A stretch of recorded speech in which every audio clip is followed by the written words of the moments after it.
Lovely speaking to you. And so what's your signature color? It's blue. I'm always wearing blue. And like I've been telling everybody, I don't have the blues. I love the blues. So yeah, it's working for me. So what is design for you? I think design to me is the possibility of matching functionality with aesthetics. And especially in spaces like bathrooms and kitchens, which really require a lot of that integration.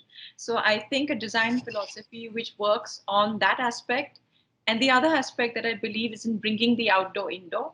Mm-hmm. So yeah, I think with these two concepts, my career of over I don't know how many years is summarized. So you spoke about the bathroom and you grew up, I mean, you studied in a boarding school, so usually students have this bathroom fixation. They want their own space. And is the bathroom also the place, like for many people, they get their best creative ideas there? How does it work for you? For me, when I was in boarding school, we were 40 girls, we were in a dorm, we had 3 toilets, 3 bathing spaces.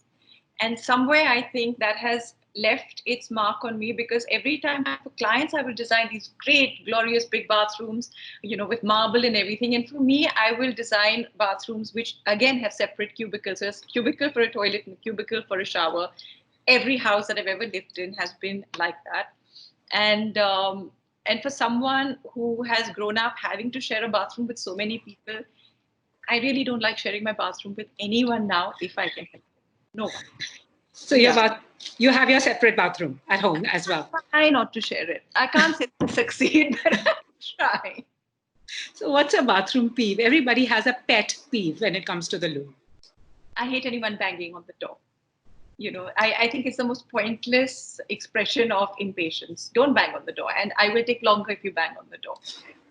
Especially now in this situation where everyone is at home and the kids are at home, and really the bathroom has become the only space where you're alone. I've even begun to appreciate even more the value of that space. And luckily, I've always used a lot of color in my spaces. Mm-hmm. This Kohler has this peacock basin, which I love, and I have a peacock basin in my bathroom. And so now I have this beautiful colored space to be alone in, rather than a sterile, white, hospital-looking space. Right now, nobody needs any reminders of hospitals. So I'm really happy with a beautiful, colorful bathroom and to spend some time with it.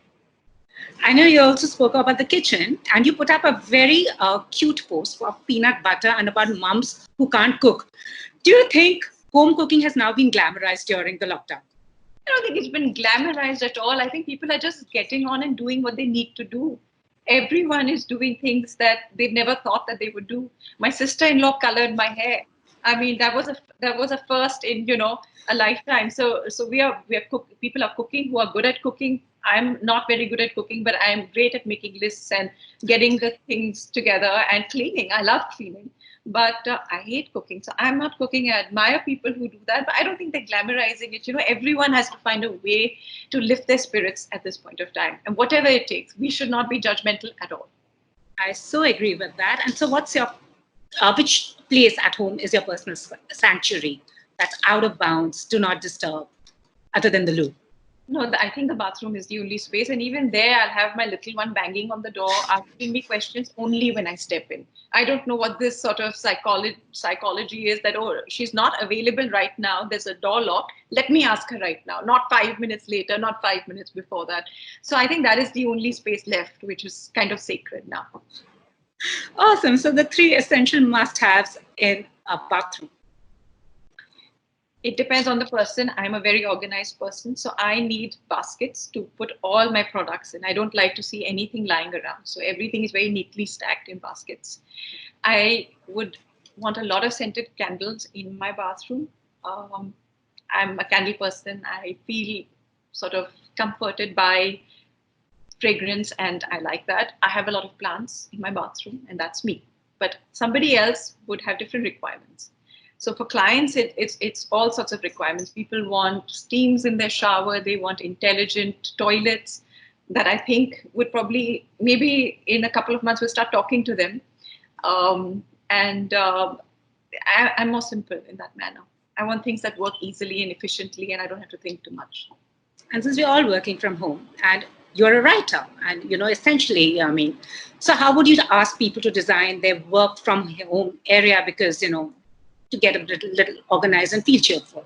I just told someone the best desk to have at home is a fortress made of pillows. You sit on your bed, you make that pile, you put pillows under your elbows, you put a pillow on your lap, put your laptop on that. It's really ergonomically feasible. I like it. It's given me less strain on my neck and wrist than when I used to be at my desk. So there is a bright side to this pandemic, and it's finding ways that you can work, which probably are better than we used to do. So how has these past few months been for you? I mean, are you enjoying the solace, or is it getting to you? I'm at a point where I don't seem to remember what life was like before this. So I would say, as writers, we have extended periods where you really are by yourself. Writing is a solitary profession. So it's you with your laptop. That part hasn't really changed, where you spend, so you're used to that. I think what I miss is just being able to go to the grocery store and get whatever I want without thinking so many times. I think that's what I miss. And meeting some of my friends, going for a walk on the beach, maybe those are the things. I was never the kind that was going out all the time or dressing up. So yeah, I don't really miss that. And I think this is a pandemic where I have been proven prescient, because pajamas are really the most forgiving attire after all. Living in them. So yeah. And also, are you writing? Are you working on something new? Can we expect that from you?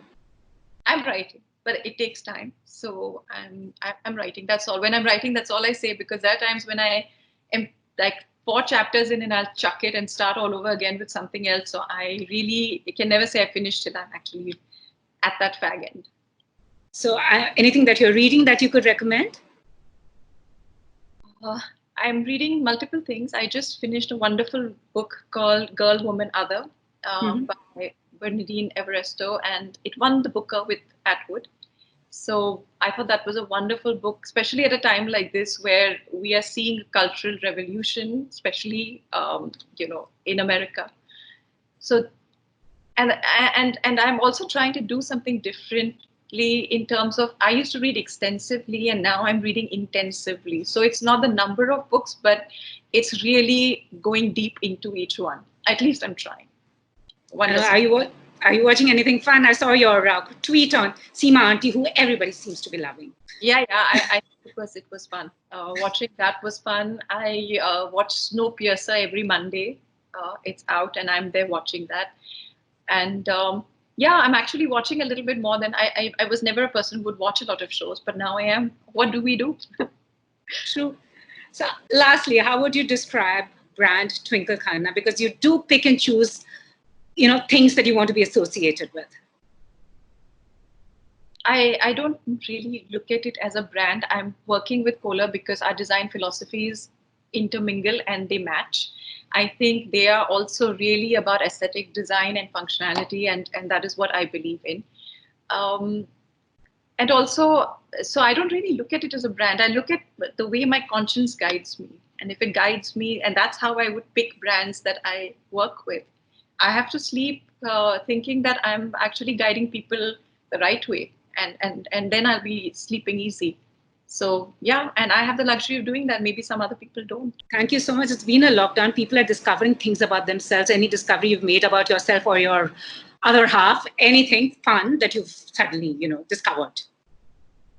I'm going back to a lot of things that I learned as a child. So whether it was, knitting and crochet and embroidery, and I'm also, I can write in another language, which I had completely forgotten, and now I can.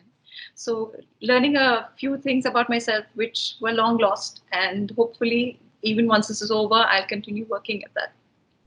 Thank you so much. Lovely speaking to you. Thank you. It was lovely. Thank you so much. Yeah, thank you.